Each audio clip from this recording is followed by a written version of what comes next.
Kritikan terhadap organisasi seperti J Street ialah pada dasarnya Anda memberi perlindungan politik. Anda memberi perlindungan politik kepada musuh-musuh Israel untuk berkata, baiklah, kumpulan ini pada dasarnya mereka mendakwa sebagai pro-Israel dan pro-keamanan. Mereka sentiasa mengkritik Israel. Mereka menambah nuansa seperti ini. Kami sokong mereka, tetapi mereka perlu ubah X, Y, dan Z. Oleh itu, Anda tidak boleh anggap kami sebagai anti-Israel atau anti-Semitik kerana pada dasarnya bersetuju dengan mereka. Bagaimana Anda membezakan? Apa yang Anda semua lakukan sebagai kumpulan advokasi dan kumpulan lain seperti Anda yang mengambil kedudukan yang sama dalam spektrum politik itu, berbanding dengan mereka yang seolah-olah menumpang pada Anda secara jelas untuk perlindungan politik.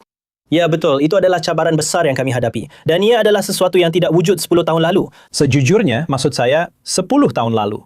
J Street hanya berdebat dengan AIPAC dan pendirian AIPAC yang mahukan sokongan dui partisan penuh untuk apa sahaja yang kerajaan Israel mahukan adalah pendirian di Kongres Amerikan. Tetapi sekarang kami juga mendapati diri, kami banyak berdebat dengan mereka di sebelah kiri kami.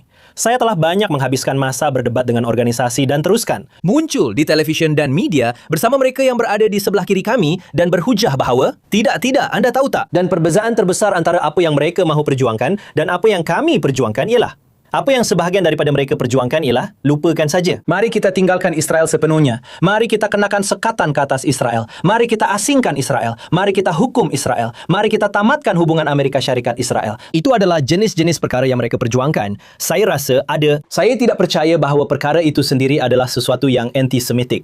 Saya rasa sebahagian daripadanya didorong oleh anti-Semitisme. Memang ada unsur itu. Ada orang yang anti-Semit yang terlibat dalam gerakan itu. Ada orang yang benar-benar percaya perkara ini dan mereka adalah apa yang Anda panggil anti-Zionis. Tetapi mereka begitu, dan kita boleh bincangkan tentang itu dan perbezaannya. Tetapi memang ada persamaan antara kedua-duanya. Anda tahu, itu bukan pendirian kami. Dan sebaliknya kami berhujah bahawa Anda tahu, kami mahukan hubungan keselamatan Amerika Syarikat Israel. Kami terus, secara konsisten, sepanjang semua ini, untuk melobi contohnya, untuk Iron Dome, untuk pertahanan peluru berpandu balistik, untuk pertahanan roket. Anda tahu, memang kami ada.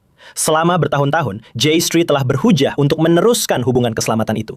Hanya dalam beberapa tahun kebelakangan ini, pada dasarnya 2 tahun terakhir, kami mula berhujah. Hei, peraturan ini, senjata-senjata ini perlu dijual selaras dengan Undang-Undang Amerika Syarikat. Dan jika ada pelanggaran, kita perlu bincangkan perkara itu. Dan kami juga telah mula bercakap seperti mana semua orang daripada Benjamin Netanyahu hingga Ramam dan Yul, hingga Lindsey Graham telah mula bercakap tentang hakikat bahawa Israel tidak lagi memerlukan subsidi keuangan yang berkaitan dengan beberapa perkara ini yang telah lama wujud. Jadi ada evolusi di situ. Tetapi saya rasa dari segi kami cuba menjelaskan pendirian kami juga cuba menetapkan beberapa batas yang jelas dengan pihak yang kami tidak sependapat. Dan saya memang rasa realitinya, jika Anda lihat, sebagai contoh, ada satu undian minggu lepas di Dewan Perwakilan, majoriti besar orang yang mengundi, untuk Anda tahu, menghapuskan bantuan ini. Demokrat yang berbuat demikian berkata mereka melakukannya kerana mereka sangat kecewa dengan kerajaan Netanyahu. Mereka tidak menjangka perkara ini akan menjadi undang-undang, tetapi mereka mahu menghantar satu mesej. Dan saya percaya, daripada 100 orang itu, mungkin 80 atau 85 yang sehaluan dengan kita, mungkin ada 10 atau 15 yang lebih tegas. Dan mereka cenderung mahu menghentikan bantuan itu terus. Tetapi itu sebenarnya bukan pendirian kita, dan itu bukan pendirian yang kita ambil di Dewan Perwakilan. Apa yang kita cuba lakukan ialah membina kelompok tengah yang besar dalam Parti Demokrat. Bagi saya, pendekatan yang membina terhadap perkara ini adalah untuk akhirnya menamatkan konflik Israel-Palestin dan memastikan rakyat Israel dan Palestin selamat, terjamin dan bebas, dan boleh Anda tahu, mengakui perkara itu.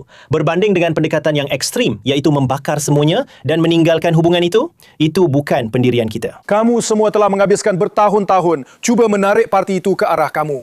Dan sekarang kamu beralih ke arah bertentangan dan cuba menarik sebahagiannya kembali. Maksud saya, adakah kamu rasa kamu telah terlajak sedikit? Atau adakah parti itu berkembang dengan lebih cepat daripada organisasi kamu dapat menyesuaikan diri? Sebenarnya saya rasa kami pada asasnya kekal pada pendirian yang sama, walaupun ada beberapa perubahan. Saya baru bersama J Street selama kira-kira setahun setengah. Tetapi kamu tahu, kami memang berada di tempat yang sama hampir sepanjang masa. Politik Amerika memang telah berubah secara drastik. Sebenarnya saya tidak fikir kami telah melampaui batas. Saya rasa majoriti besar Parti Demokrat sehaluan dengan kami. Hanya sebilangan kecil suara yang sangat lantang yang mungkin telah beralih lebih ke kiri daripada kami. Dan kebanyakan suara itu berada di daerah Kongres yang sangat kuat menyokong Demokrat. Anda tahu? Jadi, tetapi ini memang benar.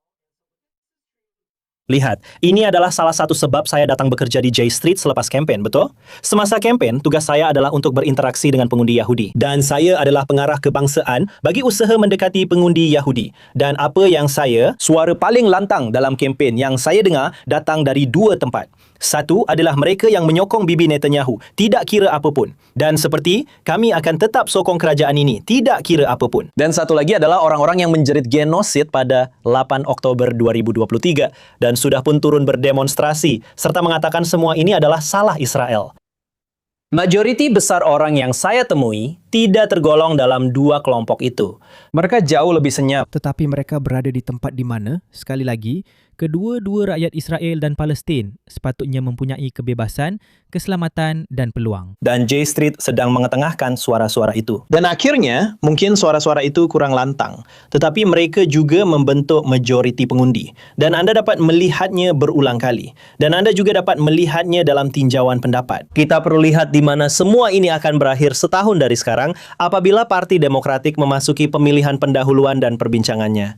Tetapi saya tidak pikir Parti Demokratik akan berakhir di mana-mana dua ekstrim ini. Saya rasa mereka akan berakhir di posisi tengah seperti ini.